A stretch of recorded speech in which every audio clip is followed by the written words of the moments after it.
she had a couple of older brothers and a younger brother, and they live in that area. And so, but John was picking up the information, that's how I got it, off of Facebook. And I think Kay's daughter-in-law was posting how she was doing, that's why John was picking it up. And so, but she's in a rehab, recoup kind of thing, but that boy, she got a fall. She must have. And she said probably hit her head. That's about the second or third person and people that I know that's happened to. A girl that I went to school with and married a guy in my class was in the hospital for a stent, for a blood stent, and she got up to go to the bathroom and slipped and fell, hit her head, and died.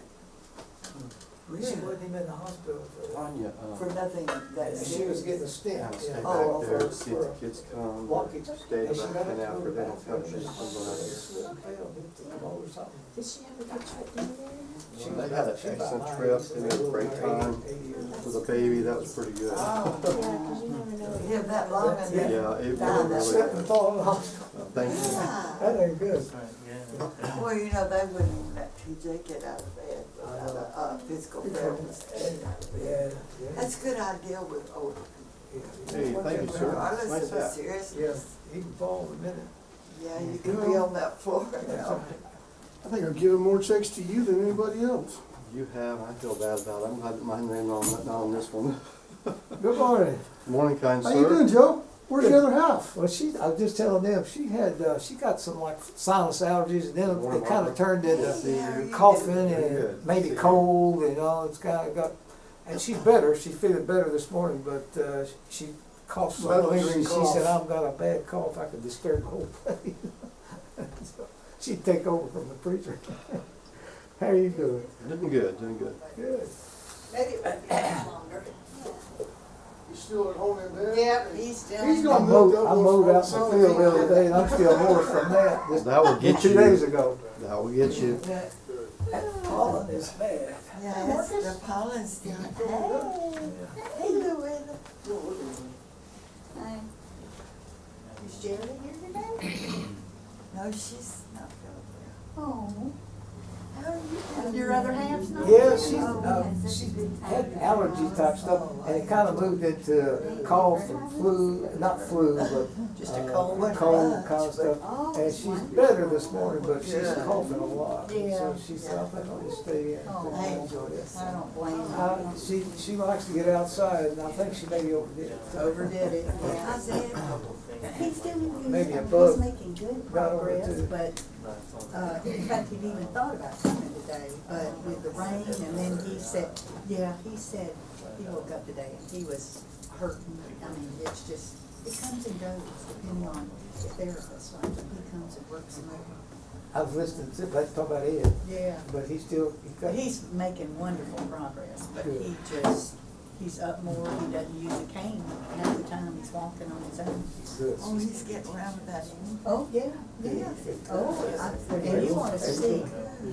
Yeah, she's not feeling well, she did some allergies, cold type stuff. Yesterday, It's better, but she was really coughing a lot, so she's afraid to stay in. Yesterday. But, To visit all in and, pollen, I was mowing the field like 2 days. And he showed him. You doing all right? His decision, and I mean, he's not gonna have hardly anything on that leg, I think, by the time it fully heals. It's beautiful. That's It's great. like there's nothing Well, there. we've improved so much. Oh, but That's he's great. He is doing so good as a I mean, wear some clothes. Podcast was really good I'm too. gonna have to start wearing winter clothes. Thank you. We had to do it twice. Wool. We got all the way through it, and we got a message that, Sound. no sound. So me and Cedric just have this look, we go, let's do it. So we just fire it back up, make sure the wires are plugged in right, and, That's funny. it's two times that's happened to us.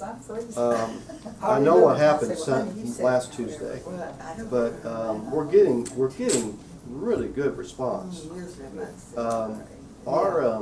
One of our podcasts had over 120 or something, and we're averaging 70 on the podcast. good. We're averaging 50 on the worship service. Worship service used to be 30. Larry. That's good. So I don't know. It's good. It's what you want. Hey, Larry. Come on, Larry. Those technical things, they happen. I'll tell you, and yeah, it was my fault. I'm flipping switches. I'm gonna make a to-do list. Yeah, if it's Like an been airplane. warm for That's 2 it, days, I'll exactly. put the air on at night. Media I for sleep dummies. So much better. Oh, I got If it's hot. I'm still. I'm thinking about the rest of us that have to try to plug that thing in for you. When you get cold, I don't know. And then when I get up the next morning, she's about 7. No. So, Hey. Good morning. Well, it's time to get started. In a moment, I'm going to ask Mark Hill to do this in a word of prayer. We want to welcome everybody in the building and in the church parking lot. And also, we appreciate all of our friends and brethren who are joining us online from home. I want to invite everybody at home and who's here to open their Bibles to Ecclesiastes chapter 3. We're going to try to finish chapter 3 this week and begin chapter 4 next week as we continue our study of the journey that Solomon has gone on and experimenting with different things under the sun, trying to find the meaning of life. And he leaves us this journal of his journey to study and this diary on what we can do to find the true meaning of life and searching for life under the sun. And before we begin, let's go to prayer, and we'll ask Brother Mark to lead us in prayer. Father Almighty, we humbly come before you this morning. We thank you for the time you give us that we can come here together to open your word and study from it. We ask that you be with us in our study, Lord, that we look at your wisdom and your guidance through your words, and to show us how we can apply these things to our lives, that we take what we hear, what we learn here, and to use it in our lives to be a shining light in this world. We ask you, Lord, to be with Luther, that he recalls the things that he studied, and most of all, we give you praise and thanks for your Son and his sacrifice. In his name we pray. Amen. Amen. Okay, you remember in chapter 1, he begins this discussion by saying that if you look at the meaning of life simply, you're trying to find your meaning of life simply on earth, you're not looking toward God. He has said over and over again that it's all vanity. You're wasting your time, you're spinning your wheels. The answers you'll come up with really are meaningless. And so he is beginning already in chapter 3 to point us to life above the sun, to look at God, where we can find the meaning of our life. We begin chapter 3 with this beautiful passage, how everything has a season, a time for every purpose under heaven. And these things, again, are circular in nature, a time to born, a time to die, a time to plant, a time to pluck up. Things like that.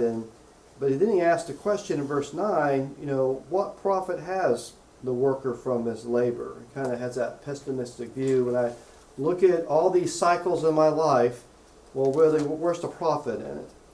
But then he says in verse 10, he points us to God. He says, I've seen the God-given tasks which the Son of Man are to be occupied, and he has made everything beautiful in its time. Also, he has put eternity in their hearts, except that no one can find out the work that God does from beginning to end. Go ahead. All right. Looking at my version of the Bible, it says he set the world in their heart, and you put eternity. Yeah, my translation has eternity. Do we know what that word is from Not the much. original Hebrew text? Because, I'm asking only because eternity and world are two different things according to the New Testament. They are. Does anybody have a different translation? I have the word eternity. Eternity. So I'm going to let's take the meaning of the word eternity, and I'm going to come back to your question. What does it mean that he's put eternity in man's heart? What does that mean? The afterlife. I'm going to kind of catch up here on our charts. There we are. Everything's beautiful in its own way. A time for every season. I'm sorry, what did you just say then? The afterlife. The afterlife? Okay. That's what eternity is in our hearts. Yeah, it'd be about the same thing to me. Okay. It would mean the same I thing to me. think the human nature is to look beyond, and that's sort of related Yes. to in Romans 1, that there is something out there that man, and even historically, you can go back and even tribes that didn't, and native cultures Yes. had some sort of afterlife or eternal out there. Yes. Something. They may have been ignorant in some ways about it, but it was out there in their thought. Yes. And I think that's kind of, Yeah. I think that carries the idea of what it means. I think you're right. Man is searching. right. God has put something within man that man is searching. Larry, you had your hand up? We're born to seek God. Yeah, we're born and to seek God. If somebody isn't seeking God, they're seeking for the meaning of their life. And that's what what he's talking about in this whole book. God wants us to seek Him. You know, we have a children's Bible class to teach children about God. So when they get older, they'll hopefully be seeking God. To go along with the idea of the word world or the word eternity, Paul Earnhardt said this about this passage. He said, God is working His eternal purpose in an apparently contradictory world. And we are looking for that purpose. So if it's looking for it in the world, or we're still looking somewhere above the world. And again, I don't know why that translation has that word. I'll try to look that up next week and maybe have you an answer for that. But man is searching for answers, whether, the idea of eternity. Joe brings out a good point. I don't know if there's not any culture that doesn't search somehow for a higher power, whether it's the sun or lightning or, the stars. The Indians believed in the Great Spirit, and so different cultures have even the idea of reincarnation, even though that's not taught in the Bible, and other things like that. Karma, it's looking somewhere for a higher power. It's looking outside of it's trying to reach above the sun to find an answer to the meaning of life. We find the meaning of life by going back to God. And in this passage, he tells us that we cannot find out the work of God, that He does from beginning to end. So while we will look for the meaning of God's purpose and those things that were cycle in nature, time to break down, time to build up, a time to weep, a time to laugh, we go through these things in our life. We're looking to find meaning in them. We're looking for God's purpose or the hand of God, but there are things that God has not disclosed to man that we have to trust God. And that's where faith comes in. We walk by faith. We don't walk by sight. So there is something that God has put in man. How is that put in man, or how is that thought in man because of the way that we are created? How was man created? In the image of God. In the image of God. Were animals created in the image of God? No. No, they were created by God. But I have two little dachshunds that run around at home, and the thing in their mind is their next meal all the time. Or they hear somebody opening a candy wrapper, they come running. That's their meaning of life. They don't ask questions about above the sun. They don't think about God. They don't think about eternal life. You can teach maybe a chimpanzee to do sign language, and I can teach my dog to do a lot of things too. But that doesn't make it created in the image of God. There is something different about man. We are created in God's image. We are a moral creature. We ask questions that only can be answered by going back to the source, our Creator. The thing that you're, the thing that you didn't touch on, that you've left out between us and the animals, is we have that spirit. God is spirit. We have a spirit that eventually it's gotta know where it's going. And that's what man's trying to figure out. Where is it going? Yes. I mean, I sent you a link on that guy that said, talked about Christianity, saying we're ignorant or whatever. They've got to believe in something. They've got to know their spirit's going to go somewhere. They got to wonder. Yeah. Yeah. And so everything for man, whether it's Christianity, Hinduism, Islam, it requires a level of faith. Yes. And I think that's the spirit that God put in us, is that we have to have that faith. We have to have a faith in something.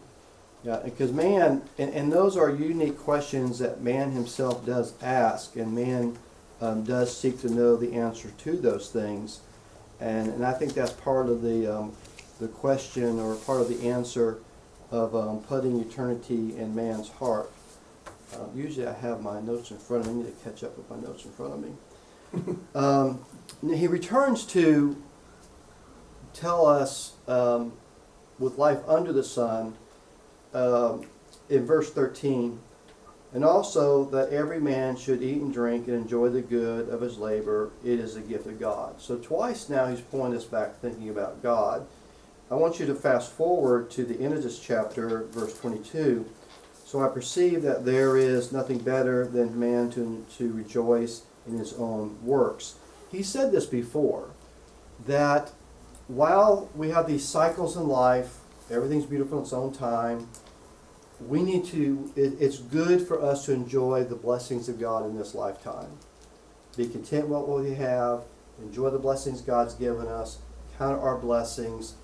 Solomon has concluded that this is good for man, and with life under the sun. And this is, a topic he comes back to, like at the end of this chapter, and he's already mentioned earlier, for man. If you go on and look at verse 14, he says, I know that whatever God does, it shall be forever. Nothing can be added to it, and nothing taken from it. God does it, that men should fear before him.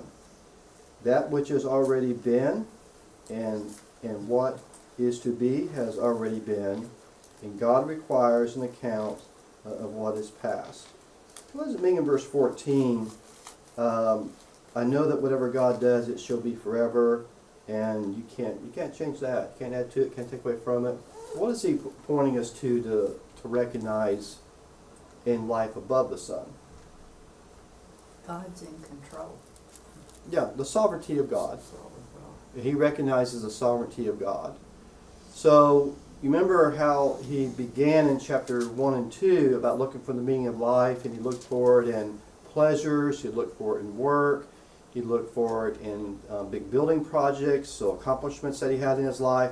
He looked for it in money, he looked for it in wine, and he said all that was meaningless. There's no God, deity, and those things to guide us through life and give us the meaning of life. But in looking above this world, he says, I know that whatever God does. So he's affirming the existence of God. It shall be forever.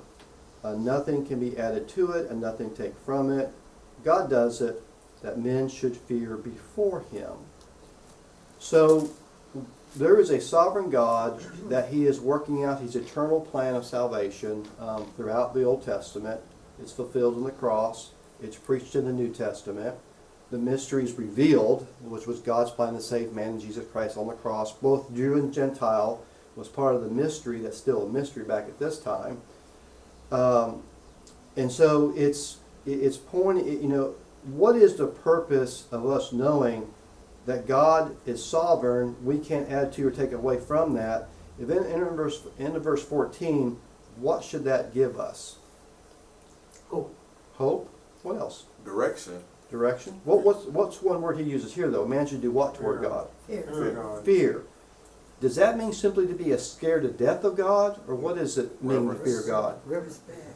Reverence, respect toward God. And so God's plans and God's order cannot be changed. That should cause us to look for Him for answers, reverence Him, and I always got to say it. Reverence and fear is two sides of the same coin. There needs to be a little bit of being scared of God, fear of God. It's a fearful thing to fall in the hands of an angry God.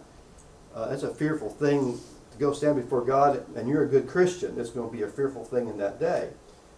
But we have reverence for God, and that actually becomes the meaning of our life that people on earth do not have.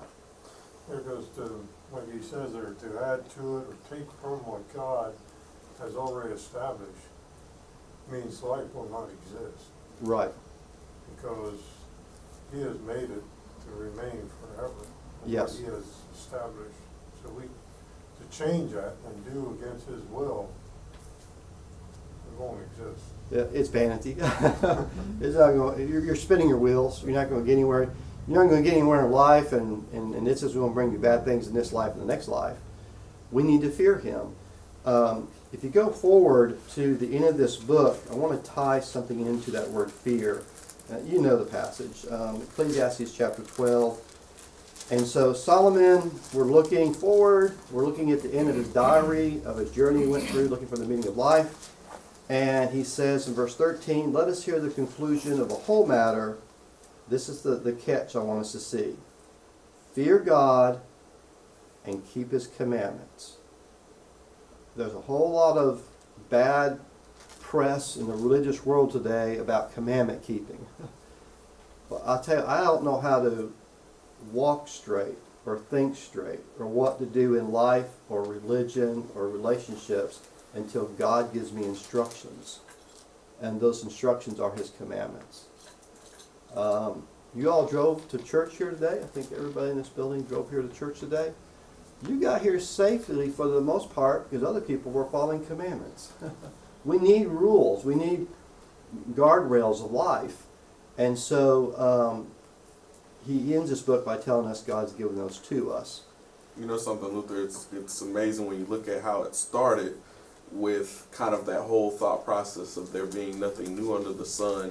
We transition here where it says, nothing can be added to or taken away, and then we end, fear God and keep His commandments. And I think everything is kind of wrapped up into that, as we modernize, there's this thought process that we're doing something that's new and invigorating. And through that newness and that invigoration, things are going to somehow change, but it's already told us, like, that's already been taken care of, and the focus on that is vain. Right. No, you're exactly right. And it's, older you get, you realize that there's nothing really new. New car came out, new car came out 50 years ago. There's nothing really new. Even though God set everything in motion. He did. The earth, the planets, all that exists on the earth, still expects us to obey His commands. He does. And really God's put all this order and His commands in the world for man's good, physically and spiritually. There are blessings in following God and His commands. He goes on to tell us in verse 15, and that which is has already been, and that which is to be has already been, and God requires an account of what is past. And Cedric kind of already commented on this verse. There's nothing new under the sun. And what has been, there's nothing really ever new under the sun. So he transitions in verse 16 a little bit to, and again, there's a pessimistic tone to this. He's going to talk about injustice. He's going to talk about, you know what? When I'm going to die just like a dog. My spirit's going to leave me like an animal spirit leaves it. Where is the equity in that? Where is the fairness in that? Now we're back to looking at life under the sun, taking God out of the picture. So he's given us a glimpse above the sun. Now he goes back to this journey, and that's how he says it in verse 16. Moreover, I saw what?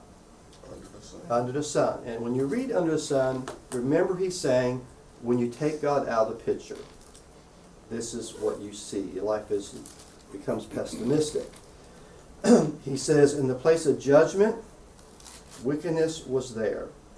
In the place of righteousness, iniquity was there. What does that mean?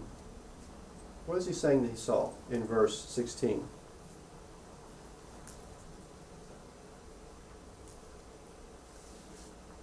Without God, evil does exist. Whether it's a perceived righteous or just place, there'll still be. That's true. Yeah. True. Let me catch up on our charts. We cannot discover the total of God's works or God's plans. God keeps some of that shroud in mystery. Injustice and death's unfairness. Solomon saw evil and injustice of man. Can you think of examples of injustice in the Bible? Examples of injustice in the Bible.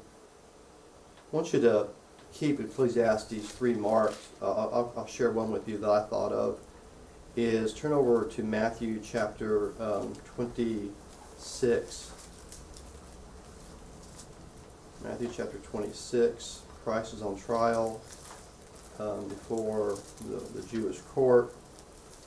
And notice the injustice here. Chapter 26, come down to verse 59, before the high priest. And it says in 59, but now the chief priests, the elders, and all the council sought false testimony against Jesus to put him to death, but none was found. Even though many false witnesses came forward, they found none.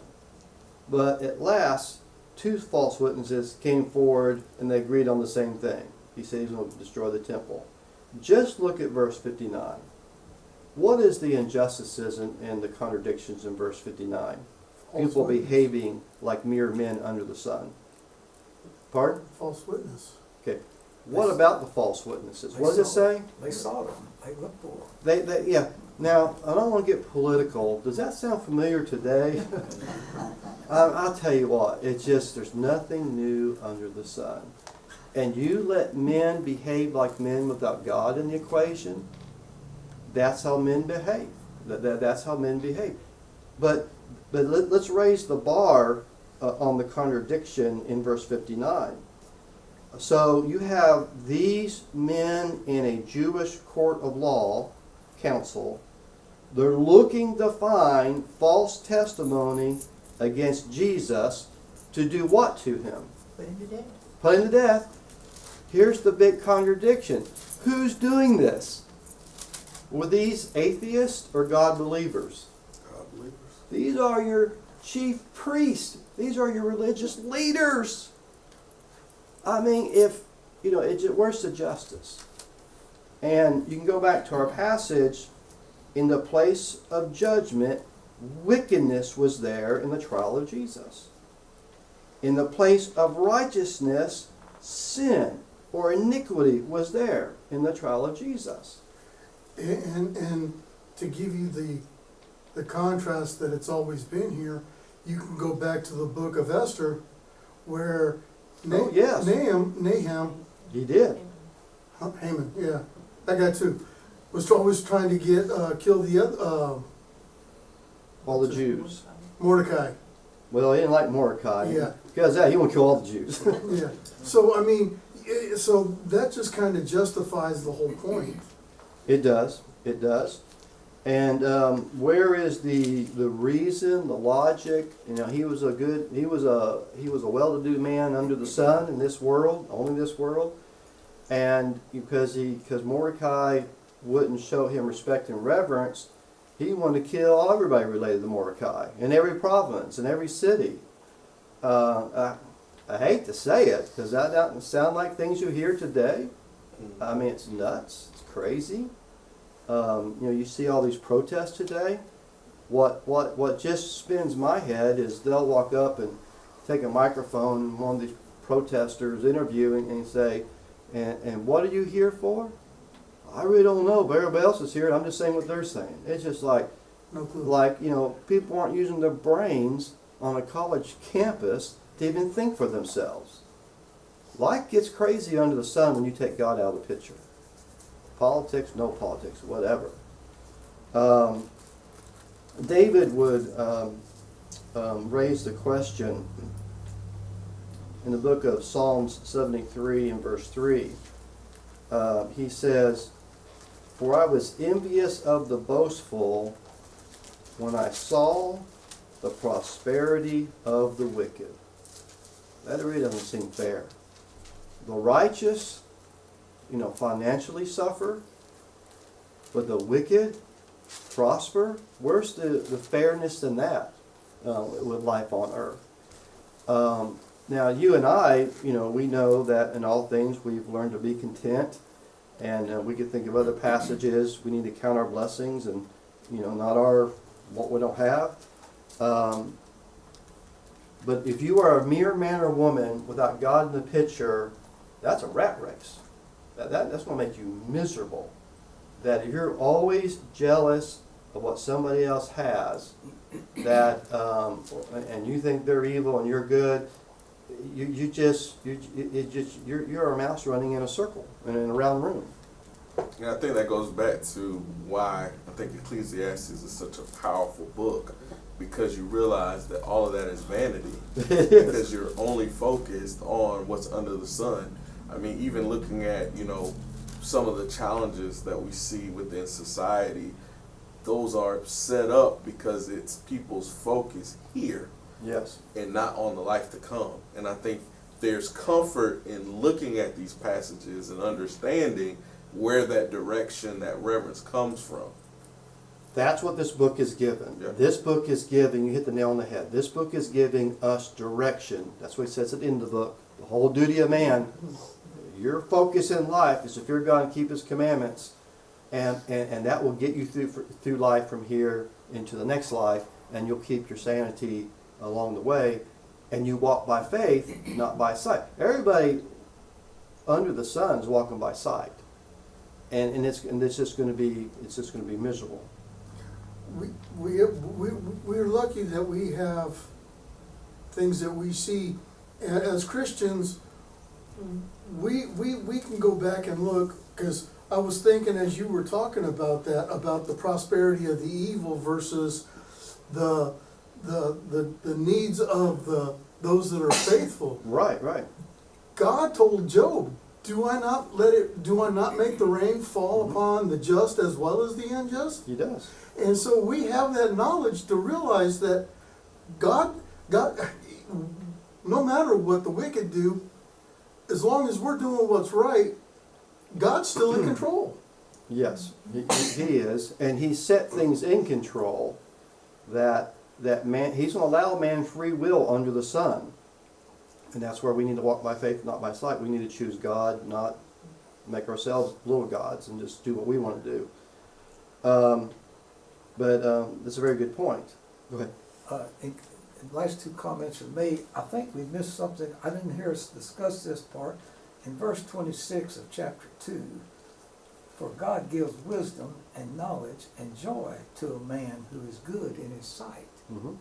But to the sinner He gives the work of gathering and collecting, that he may give to him who is good before God." So before you get all beat down of all the worthlessness of everything and the vanity of it, there is a wisdom here that while we are under the sun, there is a wisdom to live by, and that's given by God. And God intends for us to take joy in that, even though it doesn't have any eternal significance. There is wisdom in how to live here. There is. And I think there's a balance in that sometimes when we study this, we see all the vanity. But there is, God has given us a way to live that's wise. Yes. And it will help us here, and it will help prepare us for the above the sun as well. It will. So there's a balance in all that.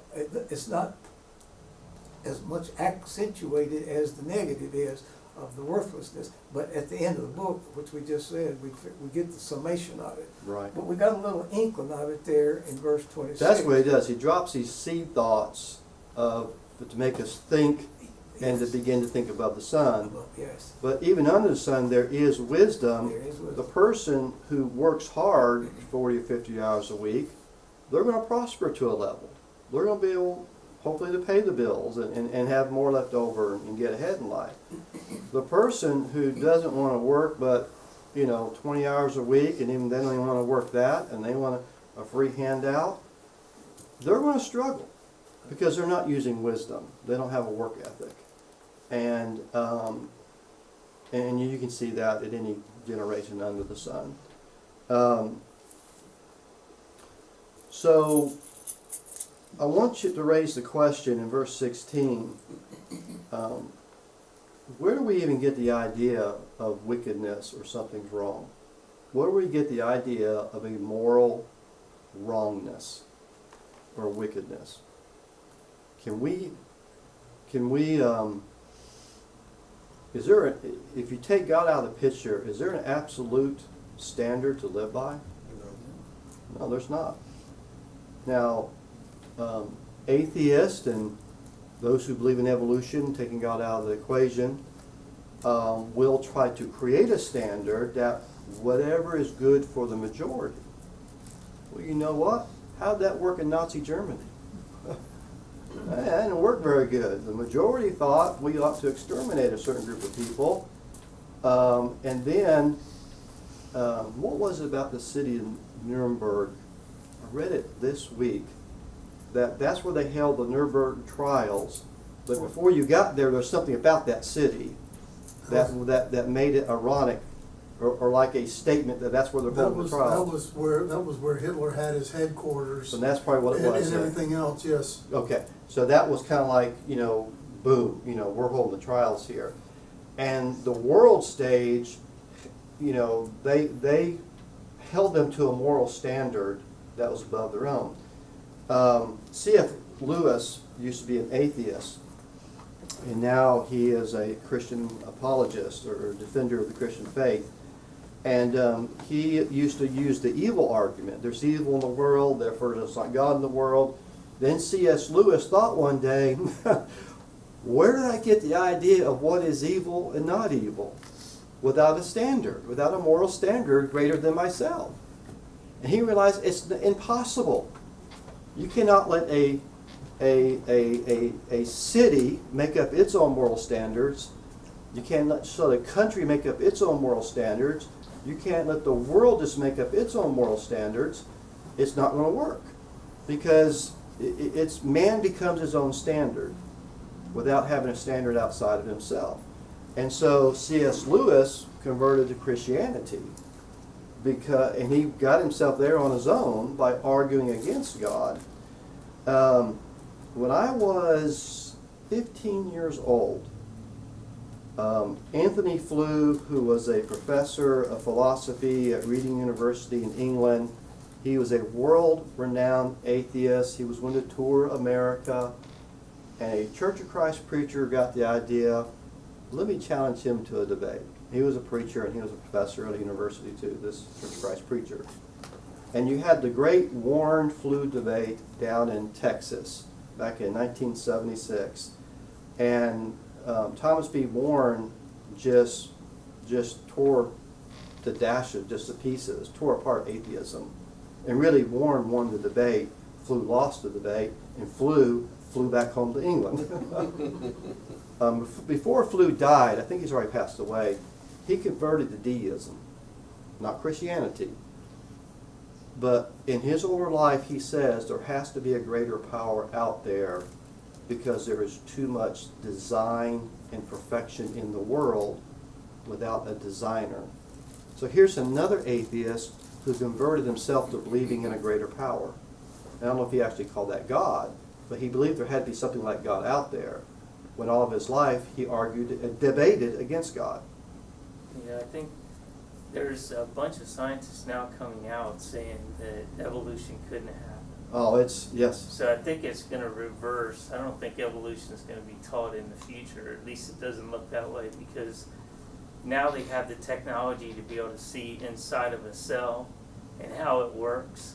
And they say inside of a cell is almost like a small city. It is. Because all the functions that happen within inside just one cell, One cell. there's no way mathematically that could happen through evolution. So a lot of scientists now are refuting Darwin. Yes. And saying that that's not the correct. You know, Yeah. there has to be intelligent design behind it, in Yeah. other words. Where there's design, there has to be intelligent designer.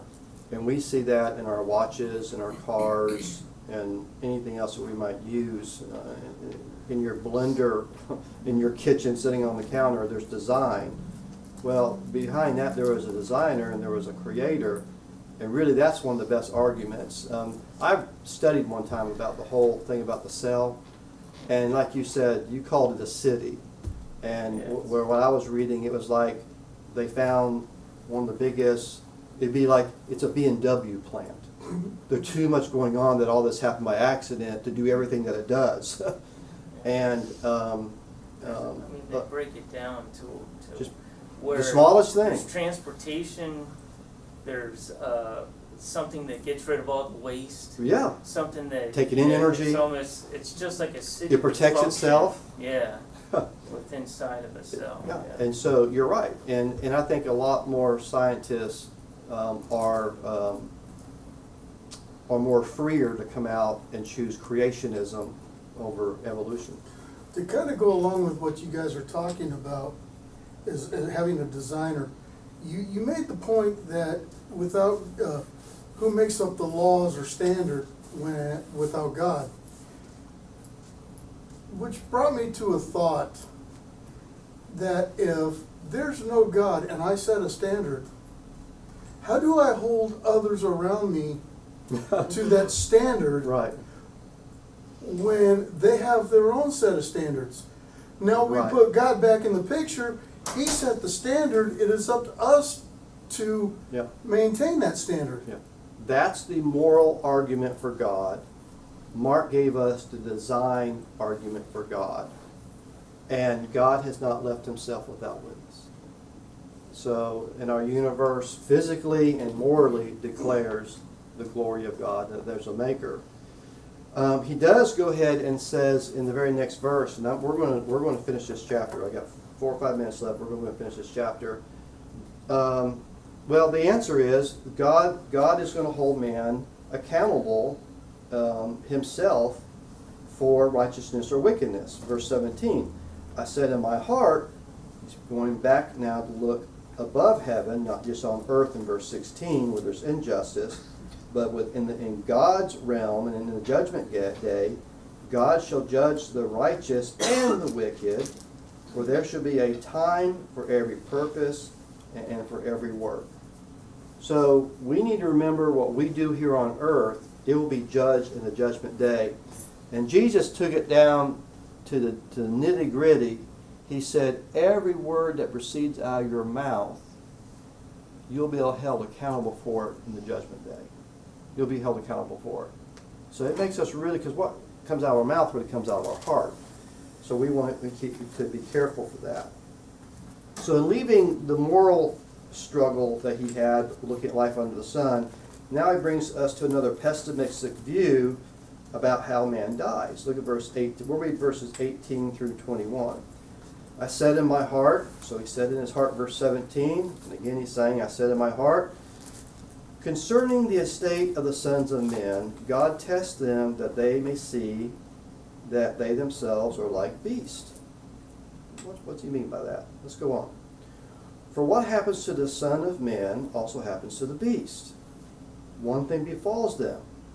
As one dies, so dies the other. Surely all have one breath. Man has no advantage over beasts, for all is vanity. All go to one place. All are from the dust, and all return to dust. Who knows the spirit of the sons of men, which goes upward, and the spirit of the beast, which goes down into the earth? So you have to read this without you knowing about God and Jesus Christ and heaven and the judgment day, and we have a spirit. Look at it from a purely earthly view. What happens to man happens to beast. They both have a breath. They both die. They both go to dust. They return to dust. And who knows if the spirit of men goes up, the spirit of beast goes down in the earth? That's a purely secular, worldly, without God view of life under the sun. There is an unfairness in his mind, I said in my heart, to how man dies and how an animal dies the same way. Why does he say this in his journal? Because when you think about under the sun, if you put a premium on what you do, you think what I do is so much greater than what that beast over there does. He's only going to do what I command him to do. So if you're only looking at it purely from a under the sun perspective and what man's value is to the world versus what that animal's value to the world, you would think that it's unfair that we would both die and look the same. Yeah. That's a sad way to look at life. That you're going to die just like your pet bird, your pet dog, your cat. You know, we have pet cemeteries, not the movie. I'm talking about real pet cemeteries, and and some people spend thousands of dollars to bury their pet in a pet cemetery and take it flowers once a year and honor it and hope they're going to see it one day and in the afterlife they're going to be rejoined with their pet. They talk about the Rainbow Bridge that the pets cross over. I have not heard. What is it now? I haven't heard this one. It's the rainbow. Rainbow The Bridge. pets will go over the Rainbow Bridge. Yeah, it's like with the river Styx, you know. Oh, okay. Okay, you're getting deep now. River Styx. That's pretty good. I don't know if Joe knew that. No, I know Joe knew that. I don't know if he knew where that connected with music. With a band called Styx. Yeah. Spelled the same way too. Yeah, they actually said that their name did not come from. Who wrote that? That was a Dante, was it? That's in the Divine Comedy, isn't it? Styx is in Greek mythology. Okay. Well, yeah, and somebody else actually also wrote about it, but I forget his name. So, what he's doing is he's causing us in a shocking way to look at our own mortality. And what we see is that for man, we're going to look for life after death. Like I said, I got 2 dogs. All they're looking for is the next candy wrapper to open up or treat. You know, we actually have their treats in a glass bowl with a metal lid, and all I have to do is take that metal lid and tap it on the glass. They come running. That is really the meaning and end of their purpose of life.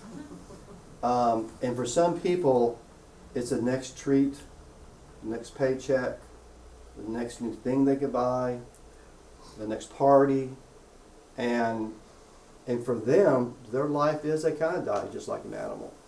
But the truth is, man is made in God's images. Animals were not made in God's images, and we know with life above the sun, we have an eternal spirit that returns to God. So therefore, with life on earth, told you I'm going to finish this chapter. He says, if you look at that sense of unfairness with the animals and their breath goes away, our breath goes away, and we all go back to dust. That's a very gloomy way to look at life. If you don't believe in God or a higher power, being God. He says, so I perceive that there is nothing better than man, that man should rejoice in his own works, for that is the heritage for what can bring him to see what will happen after him. So life under the sun, that person needs to just enjoy what he has. Because, if he doesn't believe in God, he is not going to look at what happens for him next. So, any questions or comments? I've gone over a little bit. We're going to stop here. We'll pick up in chapter 4 if you want to go ahead and read chapter 4. And we'll pick up here next week as we look at Solomon's study of looking for the meaning of life. Thank you. You've been a great class.